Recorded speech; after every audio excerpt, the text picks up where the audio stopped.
"Put your hands on the hood! Now!"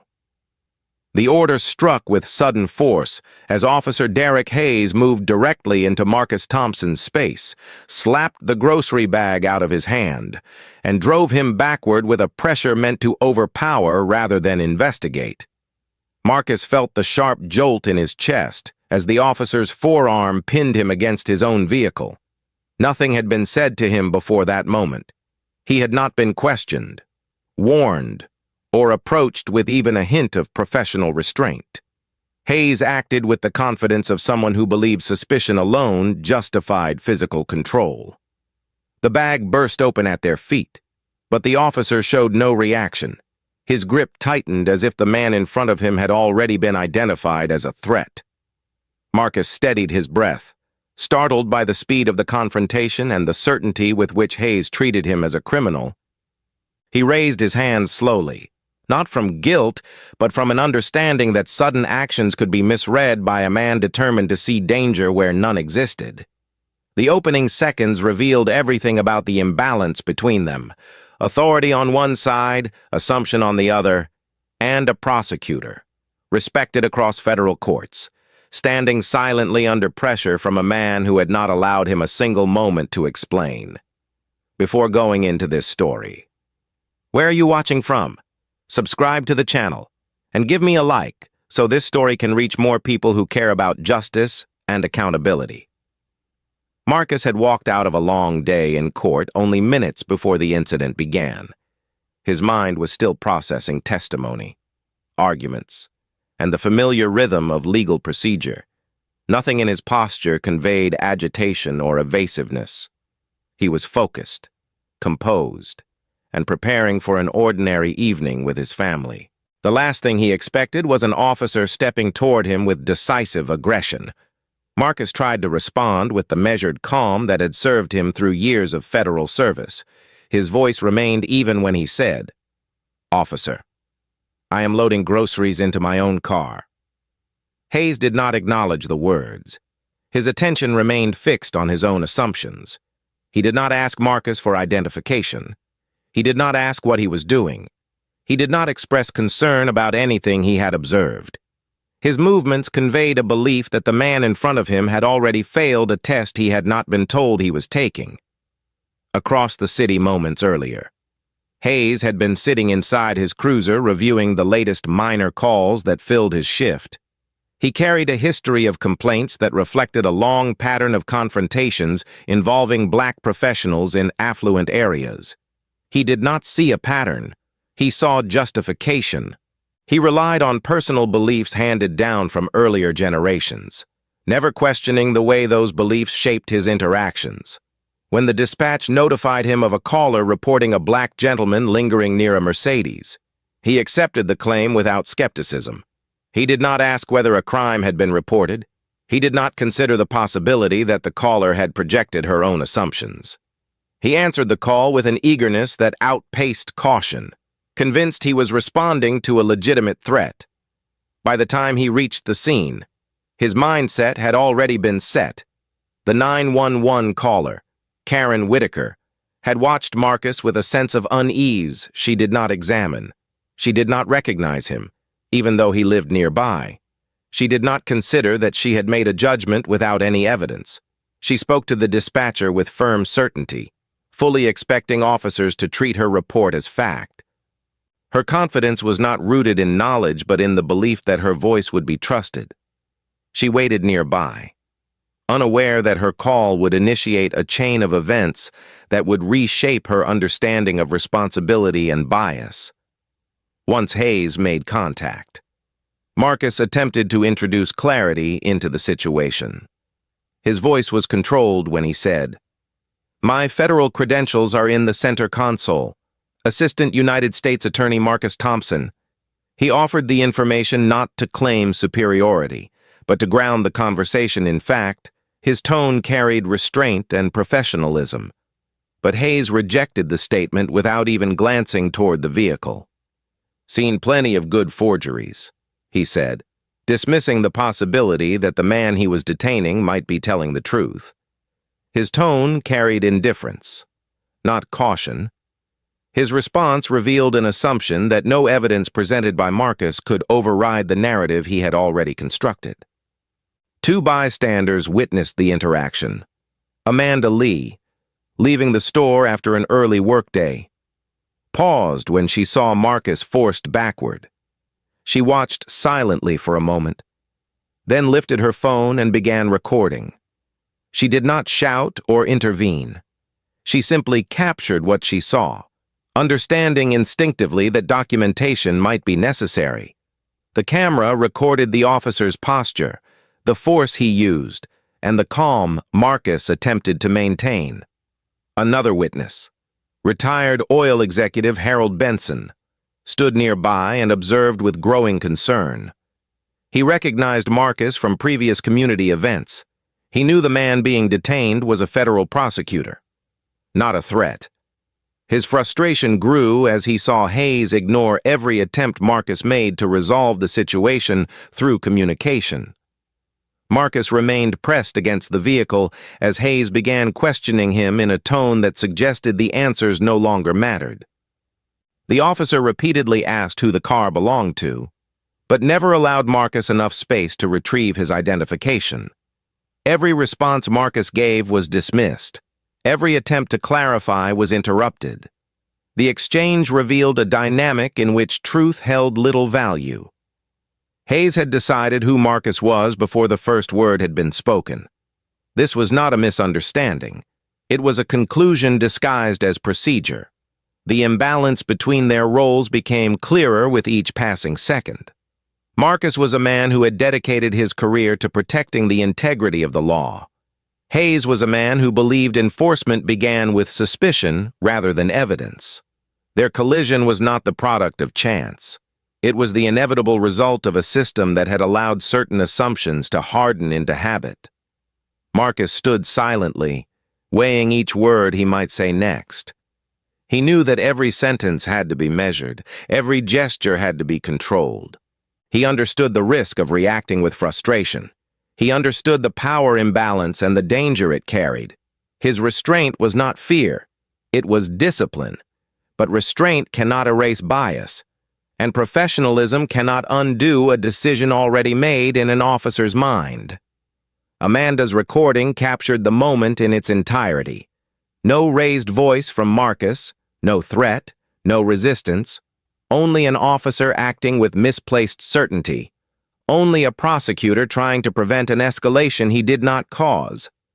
Their interaction, held in front of silent witnesses, revealed the deeply rooted tensions that could arise in the most ordinary places. It revealed a truth many had ignored. And though neither man knew it yet, this brief encounter would ignite a story that would reshape a city that believed it had already learned its lessons. Marcus tried to regain control of the moment, but Hayes stepped closer and cut off the attempt before a single word could settle. The officer's hand hovered near his holstered weapon, as if every breath Marcus took required supervision. His voice carried a rigid edge when he said, "Do not move without instruction." Marcus answered in the same measured tone he used during cross-examinations. "I am retrieving nothing without your direction." Hayes showed no sign of consideration.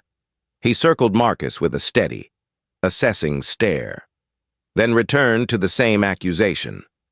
"You do not have permission to touch this vehicle," Marcus replied quietly. "It is my vehicle. I am placing groceries inside." The officer struck another bag with the back of his hand, scattering its contents, then demanded identification with the impatience of someone who believed the request had already been refused. Marcus pointed to the center console but did not step away from the position Hayes demanded. "My federal credentials are inside. If you allow me to open the door, I will show you." Hayes dismissed the suggestion with a curt, "You are not reaching into anything," as if compliance itself were already a form of defiance. His posture communicated suspicion without detail, accusation without evidence. He viewed Marcus as a subject to be controlled rather than a citizen to be spoken to. Marcus remembered the countless times he had advised law enforcement in federal investigations.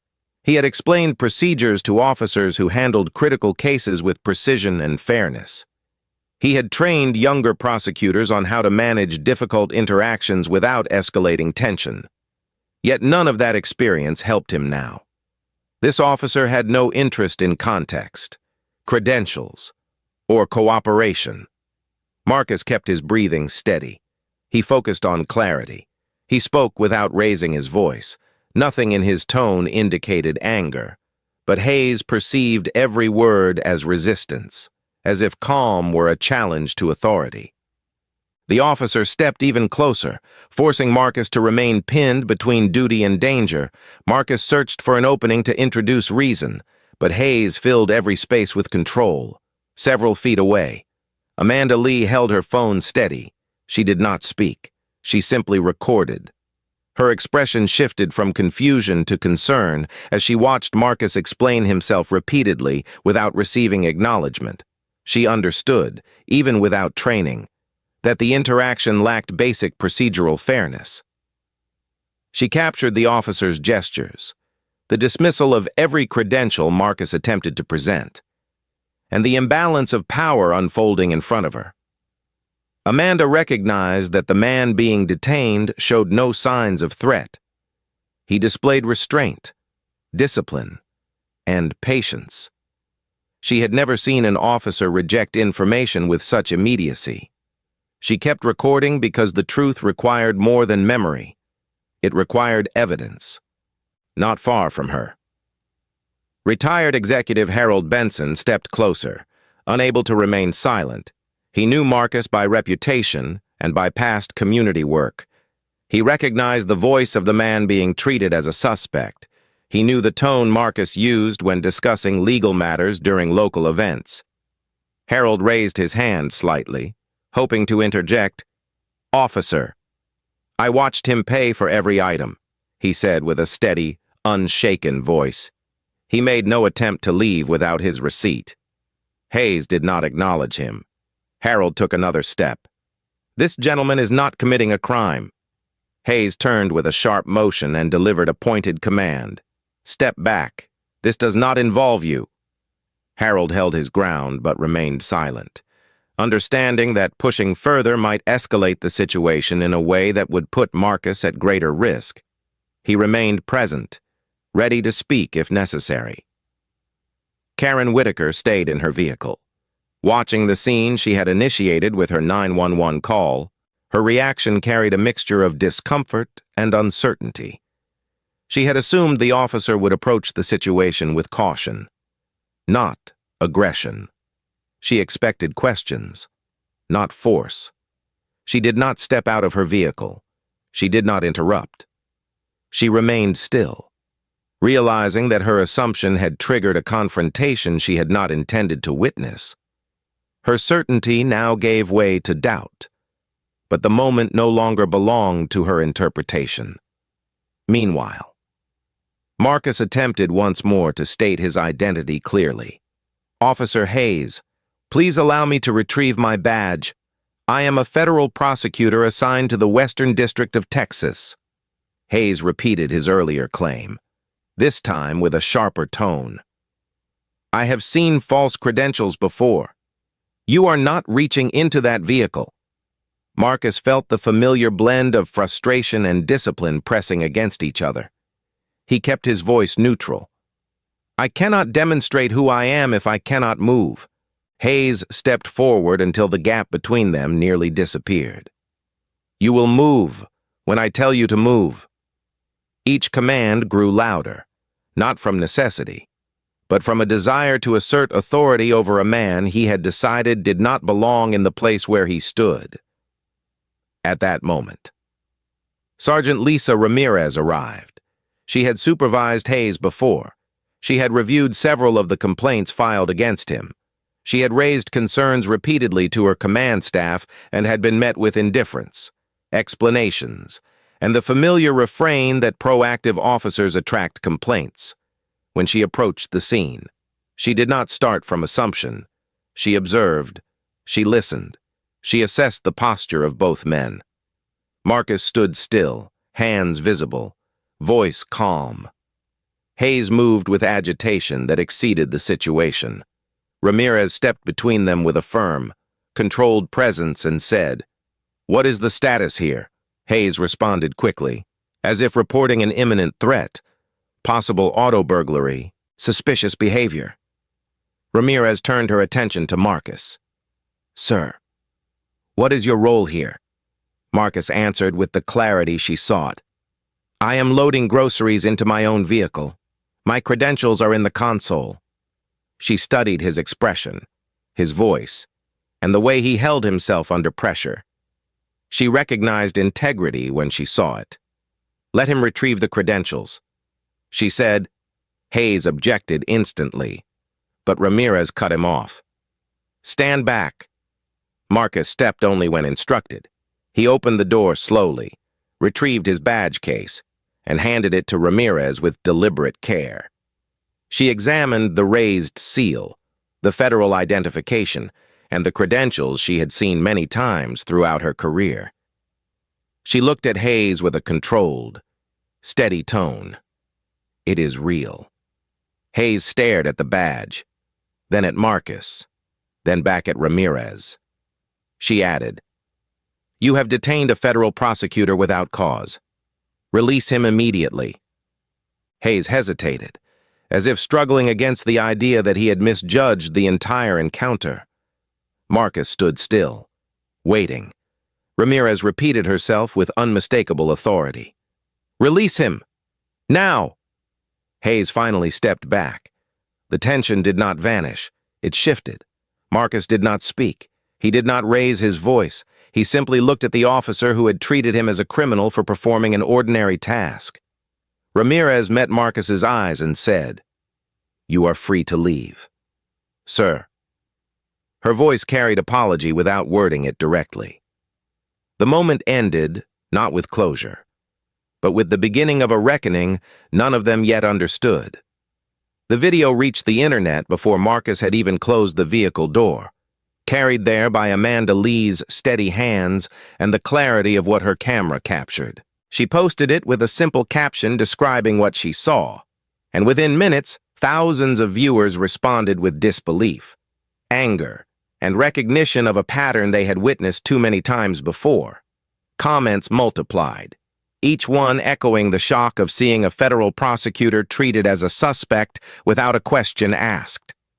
The clip circulated between colleagues, community members, and civil rights advocates who recognized Marcus by name and understood immediately the gravity of what had occurred. As the view count surged, calls were placed to supervisors, reporters, and local officials demanding immediate accountability. Marcus, still processing the severity of the confrontation, received a flood of messages from co-workers, friends, and attorneys across the state who asked whether the video was real. His wife Elena contacted him with a voice that trembled between fear and outrage. And Sarah Jenkins, his closest colleague at the United States Attorney's Office, urged him not to return to work until the department issued a statement confirming his identity and condemning the misconduct. Meanwhile, Amanda watched the numbers rise with a sense of responsibility that outweighed any desire for attention. She had recorded the truth because the truth needed witnesses, and she understood that silence would have allowed the moment to vanish without consequence. As the video continued to spread, Sergeant Lisa Ramirez requested support from command staff, knowing the situation demanded immediate oversight. She had dealt with complaints involving Hayes before, but none this visible, none this clearly documented, and none involving a federal official. Captain Michael O'Brien responded first, approaching with the deliberate caution of someone who understood the political cost of mismanaging a high-profile incident. He had defended Hayes for years, describing him as proactive and assertive, but the video left no room for interpretation. It revealed the officer striking a grocery bag from Marcus's hand, forcing him backward, ignoring his credentials, and treating his calm explanations as resistance. O'Brien watched the footage with a controlled expression, yet his silence revealed the tension between loyalty and liability. as he reviewed the moments frame by frame. Hayes attempted to justify his actions by repeating his belief that Marcus had been lingering suspiciously near the car. Ramirez interrupted, stating firmly that no part of the encounter aligned with department policy. She emphasized that Marcus had complied with every instruction, spoken clearly, and attempted to present identification multiple times. O'Brien, aware that the department faced imminent public backlash, turned to Hayes and said in a steady voice, "You are being placed on administrative leave pending investigation." Hayes responded with disbelief, insisting he had followed his training. But O'Brien raised his hand to silence him. "This department cannot ignore what is on this video," he said, and the finality in his tone left no room for argument, while the internal response unfolded. Harold Benson stepped forward publicly. He contacted reporters and issued a detailed statement describing everything he witnessed. He explained that he had personally observed Marcus purchasing groceries inside the store. He confirmed that Marcus made no attempt to flee, resist, or misrepresent anything about his identity. He described the officer's behavior as unjustifiable and excessive, and he expressed a moral obligation to speak because he believed silence would make him complicit. His testimony carried weight, not because of his age or background, but because he spoke with the authority of a man who had no motive other than honesty. When his statement reached the public, it added depth to the narrative the video had already established. A respected white resident from the same community had witnessed the incident and had no hesitation calling it what it was: misconduct founded on bias. Marcus found himself suddenly at the center of a nationwide discussion he did not seek. He received messages from federal judges, community leaders, and former defendants he had prosecuted, some expressing anger on his behalf, others expressing sorrow that a man who had devoted his life to justice could be treated with such disregard. He tried to maintain composure, reminding himself that the legal system he served still had mechanisms for accountability. Yet the experience left him with a sense of vulnerability he had never known. His identity, accomplishments, and reputation held no weight in the moment he was confronted. He realized that the truth of his professional achievements had been invisible to an officer determined to see him as a threat. In the midst of this unfolding storm, Ramirez approached Marcus privately. She apologized not as a representative of the department, but as a human being who understood the cost of what he endured. She told him she had reviewed multiple complaints involving Hayes and believed this incident would finally force the department to address a pattern long ignored. She spoke with the controlled tone of someone who cared deeply about integrity and had spent years fighting against internal resistance. Marcus thanked her, not because the apology erased what happened, but because her honesty provided a small measure of dignity in a moment defined by humiliation. The United States Attorney's Office issued a formal statement confirming Marcus's credentials and condemning the conduct captured in the video. The statement spread rapidly, intensifying the public demand for accountability. Legal experts appeared on local news programs explaining how the officer's actions could expose the city to severe civil liability. Civil rights attorneys pointed to prior complaints against Hayes and questioned why he remained on active duty despite repeated warnings.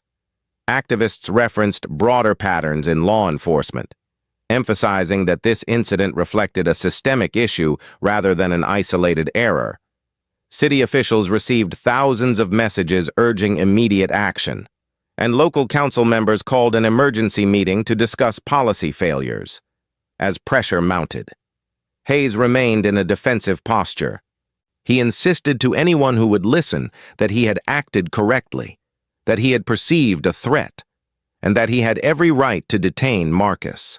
His statements revealed an unwavering belief in the validity of his assumptions.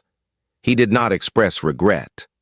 He did not acknowledge the clarity of the video. He simply repeated the same narrative he had carried throughout his career, a narrative that had been protected by silence and dismissed complaints. But this time, the silence was broken. Amanda's video had removed the shield of ambiguity. Marcus's calm demeanor, captured clearly, prevented any claim of resistance. The truth stood unfiltered, and the city could no longer ignore it. By nightfall, the clip had reached 10 million views.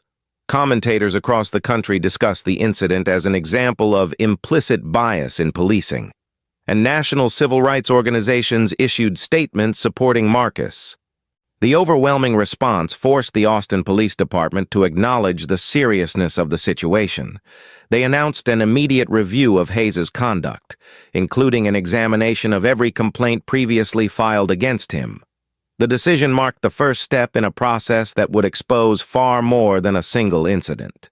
It would reveal a pattern stretching back years, one built on assumptions, unchecked authority, and a failure to intervene before harm was done. The city sensed that the video was more than a moment. It was a turning point. It was evidence that demanded accountability, and it was the beginning of a reckoning that would reach far beyond the brief confrontation recorded on a bystander's phone. The investigation into Officer Derek Hayes began with a quiet request for files, but the silence did not last. As Internal Affairs opened the first complaint, a second was pulled, then a third, then a fourth, each one echoing the same pattern that had unfolded with Marcus. The documents carried statements from individuals who had been stopped, questioned, and detained under circumstances that bore no connection to any legitimate suspicion. A trauma surgeon described being accused of stealing his own car outside the hospital where he had worked for 20 years. A Grammy-winning producer recalled being handcuffed in front of his teenage daughter after returning from a recording session. A University of Texas law professor wrote that Hayes insisted she explain why she was in this neighborhood, even though she lived there. A black venture capitalist explained in a calm but devastating affidavit that he had been detained twice in a single year, both times in areas where he did business regularly. Each story stood on its own, but together they formed a mosaic of bias, assumption, and unchecked authority. Internal Affairs moved from case to case with growing alarm, realizing that nearly every complaint shared the same language: aggressive posture, immediate suspicion, refusal to acknowledge identification, and a pattern of escalating confrontations without evidence. The department had explained these complaints away for years, describing Hayes as diligent, assertive, and committed to public safety. But the video of Marcus had stripped those descriptions of their protective veneer. What once sounded like praise now sounded like justification for negligence. The complaints were no longer isolated accounts. They were a documented pattern stretching over a decade. The 2018 case involving a black teenager struck Internal Affairs with particular weight, according to the report. Hayes claimed the young man matched a description, but no description had been filed. The body camera footage for that encounter had been marked as malfunctioning, and the department accepted the explanation without question. The teenager had been tased even though he offered no resistance, and his mother's complaint had been dismissed as inconclusive. Now, with the context of the Marcus incident, the investigators returned to that file with clear eyes. They located additional records from that year and discovered that Hayes had been involved in 3 other incidents with similar patterns of escalation. None resulted in discipline. All were quietly closed. The realization that this pattern could have been interrupted years ago weighed heavily on the investigators who now faced the responsibility of exposing everything the department had chosen not to confront. As the files accumulated on the conference table, the city attorney's office began its own review. They understood that each complaint represented not only moral failure but legal exposure. If these stories were connected publicly to the Marcus incident, the city could face a class action lawsuit of unprecedented scale. The more the attorneys read, the clearer the risk became. The questions grew sharper. How many complaints had been ignored? How many warnings had gone unheeded? How many careers and lives had been disrupted by one officer's unchecked behavior? The attorneys knew that any attempt to minimize the situation would crumble under scrutiny. The video had given the public an unfiltered view, and these documents would confirm what that video had implied.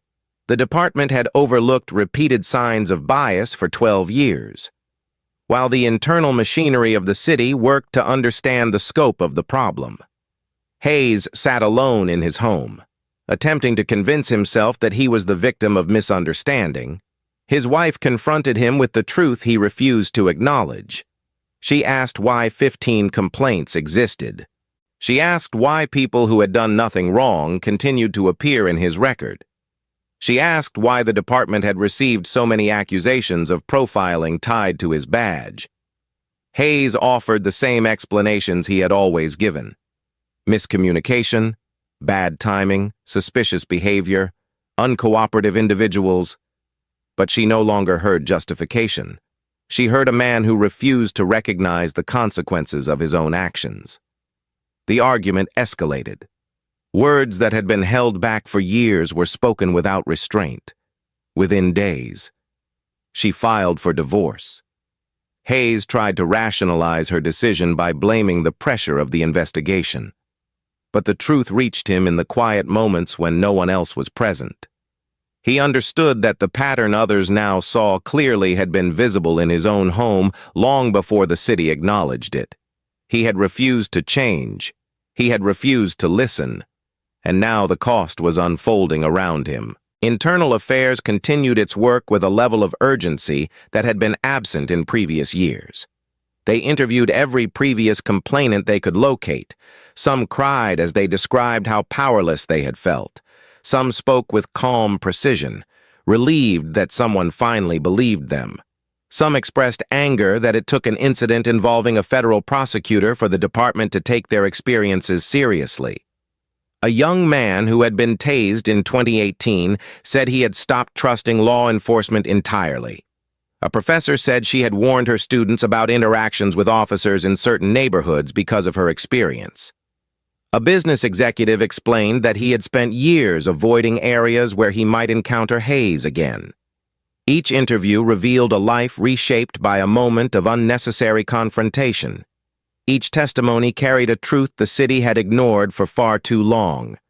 Captain O'Brien, in an effort to protect his own position, met privately with investigators and provided statements that distanced himself from Hayes's conduct. He admitted that he had defended Hayes in the past. He admitted that he had dismissed concerns raised by Ramirez. He admitted that he had described Hayes as proactive, even when the behavior in the complaints indicated something far more troubling. But he insisted that he had never received clear evidence of misconduct. His statements revealed the culture that allowed Hayes to operate unchecked. Supervisors accepted explanations instead of patterns. They prioritized departmental image over accountability. They dismissed the concerns of officers like Ramirez who attempted to raise alarms.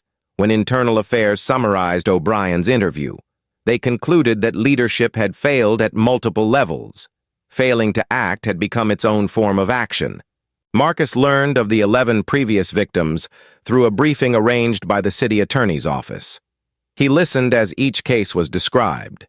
He realized that his experience was not an isolated incident. It was the latest entry in a long chain. The knowledge left him with a profound sense of responsibility. He understood that he had a platform others did not. He understood that the video had given him credibility that earlier victims had been denied. He understood that pursuing justice was no longer a personal matter. It had become a matter of collective accountability. As he closed the folder containing the summaries, he made a quiet decision. He would not allow these stories to fade again. He would fight for every name in the file. Meanwhile, Hayes sat alone in his living room, staring at the walls that once felt like a refuge. The silence around him revealed what he had lost: his marriage, his community standing, his career, and the illusion that his actions carried no consequences. As the investigation deepened, he began to recognize that his world had narrowed to the space of his own mistakes. But recognition did not erase them. The city's reckoning had already begun, and the truth that had been buried for 12 years now stood uncovered, undeniable. and ready to reshape everything that followed. Marcus met with civil rights attorney David Klein in a quiet conference room where the weight of the investigation sat between them like an unspoken mandate. David reviewed the files, the video, the witness statements, and the 12 years of complaints that had resurfaced. He understood immediately that this case was no longer about a single incident. It was about a pattern that had been ignored, denied, and allowed to deepen until it finally erupted into public view. Marcus listened as David explained the potential path forward. A class action suit would require every previous victim to participate. It would require sworn statements, public testimony, and unwavering courage. Marcus agreed without hesitation. He had spent his career fighting for justice, but now the fight had become personal. He knew the burden that came with standing publicly against misconduct. He knew his career would remain under scrutiny throughout the legal battle, but he also knew that silence would make him complicit in the suffering of others. By the end of the meeting, the outline of the largest civil rights lawsuit in the history of Travis County had taken shape. David began preparing the initial filings, and Marcus committed himself to reaching out to the 11 victims, one by one, to ask whether they were willing to stand beside him. The first call was to the trauma surgeon who had been detained outside his workplace. His voice carried both hesitation and relief. He explained that he had never filed a second complaint because he believed no one would listen. Marcus assured him that this time would be different, and the surgeon agreed to join. The next call was to the Grammy-winning producer. He spoke with a steady tone that revealed years of suppressed anger. He had tried to move past his own incident, but the video reignited everything he had attempted to bury. He agreed to participate without a moment of doubt. The law professor joined after reading the preliminary summary of how many others had endured similar treatment. The venture capitalist, once reluctant to revisit the memory, joined immediately when he learned Marcus was leading the effort. In each call, Marcus heard the same story. People had been humiliated, dismissed, and told their experiences did not warrant further review. Now that the truth had surfaced, they refused to remain silent. While the group organized, Amanda Lee received an unexpected message. Hayes had found her social media account and sent her a direct note filled with thinly veiled threats about interfering with police work and creating false narratives. The message was not explicit, but it carried an unmistakable attempt to intimidate her. She did not respond. Instead, she forwarded the message to the FBI Western District Office, attaching the video and a written summary of everything she had witnessed. The agents who received her report recognized Marcus's name immediately, within hours. An internal inquiry was opened to determine whether Hayes had attempted to obstruct justice or intimidate a witness. Amanda did not feel fear when she sent the email. She felt clarity. She understood the seriousness of the moment, and she refused to allow a man who had misused his badge to silence her. At the police department, Sergeant Ramirez met privately with internal affairs investigators to provide the documents she had stored for years. She had tried repeatedly to warn her superiors about Hayes's pattern of behavior. Her reports had been filed, reviewed, and quietly pushed aside without explanation. She now placed those same reports on a table already filled with complaint summaries and witness statements. Her voice remained steady as she explained the barriers she faced when attempting to escalate concerns. She described the culture of dismissing complaints as misunderstandings and characterizing excessive behavior as assertive policing. The investigators listened with a seriousness she had not seen before. She felt a measure of relief knowing that the truth no longer lived only in her memory. She had carried the weight of those reports alone for far too long. Captain Michael O'Brien soon found himself in a position he had attempted to avoid. He had defended Hayes for years, insisting that the officer's style was vigorous rather than biased. Now he understood that standing beside Hayes meant standing against the record unfolding in front of the city. to protect his own career. He offered cooperation. He explained the department's internal practices, the ways complaints were minimized, and the reluctance of leadership to discipline officers unless evidence was undeniable. He stated that he had trusted Hayes's explanations, even though they often differed from the accounts of complainants. His testimony did not absolve him, but it revealed how deeply the institutional failures extended. The investigators noted his statements with a tone of disappointment, aware that leadership had contributed to the problem, even if unintentionally. As the legal filings began, Marcus met with the 11 victims in person. Their stories filled the room with a mixture of pain and determination. Each individual described a moment when dignity had been stripped away without justification. Marcus listened without interruption, giving each voice the attention it had been denied years earlier. By the end of the meeting, every person agreed to stand publicly in the lawsuit. They understood the risks. They understood the scrutiny. But they also understood the importance of speaking with one unified voice. David Klein filed the lawsuit with language that reflected both precision and resolve. It cited the 12 years of complaints, the failure of supervision, the pattern of racial profiling, and the clear evidence captured in the video. The suit demanded accountability not only for Hayes, but for the system that had protected him. The filing triggered immediate headlines. Journalists requested interviews. Civil rights groups issued statements of support. The public reaction intensified as more people learned the extent of the documented pattern. The lawsuit was not only legal action, it was a declaration that silence had ended.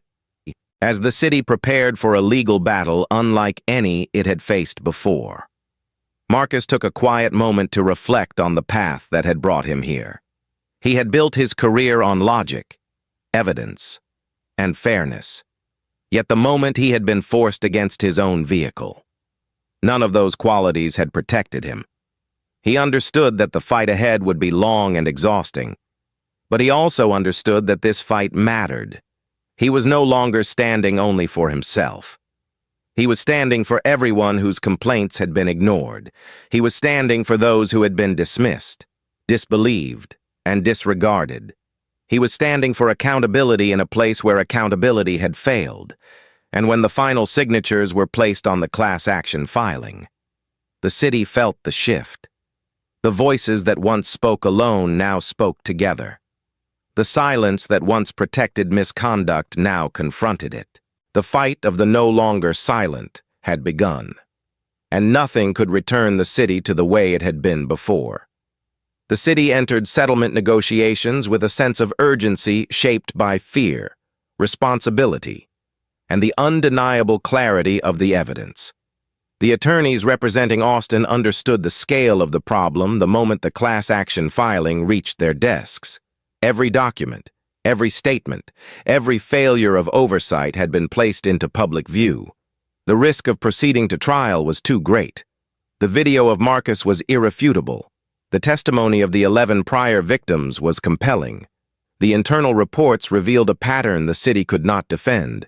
During the first meeting, the city's legal team attempted to suggest a smaller settlement, but David Klein responded with a calm, unwavering tone that held no room for compromise. He outlined the 12 years of documented misconduct, the ignored complaints, and the emotional, financial, and professional harm each victim endured. Marcus sat beside him, silent but resolute, serving as a reminder that the case was not theoretical, it was lived reality. The city attorneys exchanged uneasy glances as they realized that the lawsuit would expose the department to national scrutiny. They recognized that a jury trial would amplify the story, invite federal oversight, and leave the city with consequences far greater than monetary damages. Within days, the negotiations shifted from resistance to acceptance. Austin would settle. The only question was the size of the reckoning. The victims gathered in a conference room when the final offer arrived. The atmosphere held the weight of years, years of humiliation, anger, and unanswered pleas for fairness. David presented the numbers with measured precision. Marcus would receive $3.8 million for the unlawful detention, the damage to his professional reputation, and the emotional distress inflicted on him and his family. The 11 prior victims would receive a combined $4.1 million, distributed based on the severity and duration of each incident. Some of the individuals reacted with quiet disbelief. Others struggled to hold back tears. None of them had expected the city to acknowledge their pain with such clarity. Marcus listened not with triumph, but with a sense of gravity. The money mattered, but acknowledgement mattered more. For years, their stories had been dismissed. Now the city recognized them not as isolated complaints, but as evidence of systemic failure. Each person signed the agreement with hands that trembled from the emotional weight of closure, while the settlement unfolded. The focus shifted to the future of Derek Hayes. The department moved swiftly from suspension to termination. The review board examined his record, the video, the complaints, and the testimony from investigators. The board concluded unanimously that Hayes had demonstrated a sustained pattern of misconduct, bias, and abuse of authority. His termination letter stated that he was unfit for continued service and posed a risk to the public. The certification board delivered even harsher judgment. They revoked his eligibility to serve as a law enforcement officer in all 50 states. The ruling ensured that no department, no matter how desperate for staffing, could hire him again. His badge, once a symbol of authority, now represented the end of a career built on the misuse of power. The court then addressed his personal liability. The class action lawsuit demanded individual damages from Hayes for his role in the incidents, and the judge agreed that accountability required more than departmental discipline. Hayes was ordered to pay $625,000 in personal damages across the 12 victims. It was a sum far beyond his savings, even with the liquidation of assets. The court placed him on 2 years of federal supervised release, requiring him to submit to regular check-ins, compliance audits, and restrictions enforced through an ankle monitor. The conditions limited his travel, employment opportunities, and daily schedule. The monitor was a visible reminder of the consequences of actions he had refused to recognize for over a decade. As the ruling was delivered, Hayes sat at the defense table with his attorney beside him, staring at the document that formalized his future. His posture carried the stunned rigidity of a man who believed until the final moment that he could escape accountability. He attempted to speak, but the judge stopped him, stating that the time for explanation had passed. The judge explained that authority carried responsibility, and that failing to uphold that responsibility undermined public trust and inflicted lasting harm. The courtroom remained silent as the judge finished reading the ruling, allowing the weight of each word to land without interruption. At home, Hayes faced the immediate consequences of the financial judgment. Letters from creditors arrived one after another. The mortgage company initiated proceedings to seize his home. He attempted to negotiate, but the figures were too large, and the timeline too short. In the final days before the move, he packed his belongings in silence. No co-workers visited, no neighbors offered support. The community that once defended him now kept its distance, aware of the magnitude of his misconduct, when the moving truck arrived. Hayes stood alone in the driveway, watching strangers carry out the belongings he had collected over years he once believed were honorable. His ankle monitor remained visible, a clear symbol that the authority he once used without reflection had now been replaced with restriction. He realized, perhaps for the first time, that the consequences he faced were not the result of a single decision, but the cumulative outcome of 12 years of choices he refused to examine. Marcus received the settlement confirmation while sitting with his wife, Elena. Her eyes reflected both relief and sorrow. The outcome validated the injustice, but the victory carried a cost that lingered beneath the surface. She had watched her husband endure humiliation, scrutiny, and emotional strain he rarely allowed himself to show. Marcus held the document with a steady hand, recognizing that accountability had been achieved, but justice remained deeper than numbers. He understood that the settlement marked the end of one chapter and the beginning of another.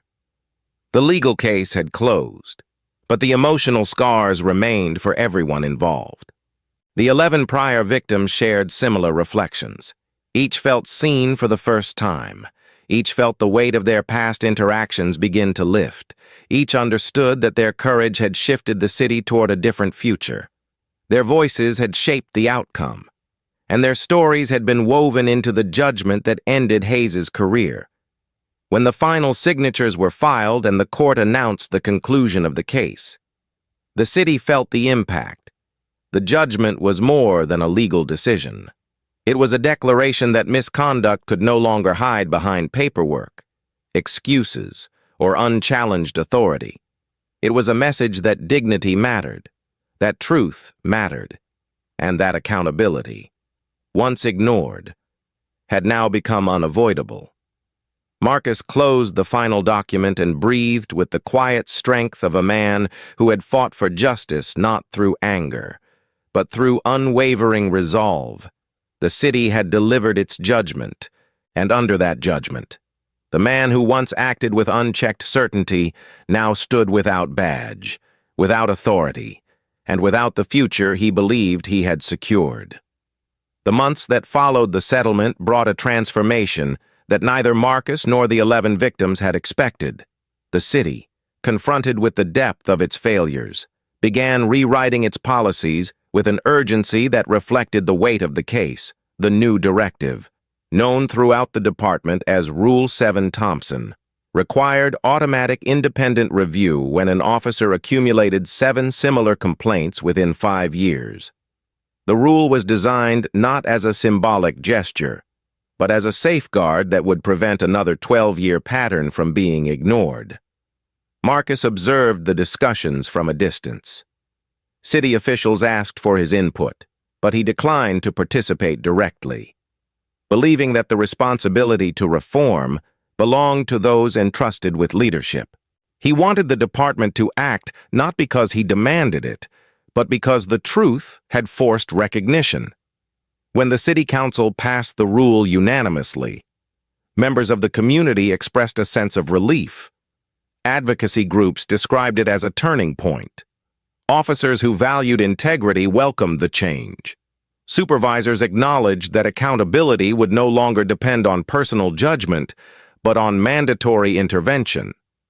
The reform carried Marcus's name, not by his request, but because the city understood that the lesson came at his expense.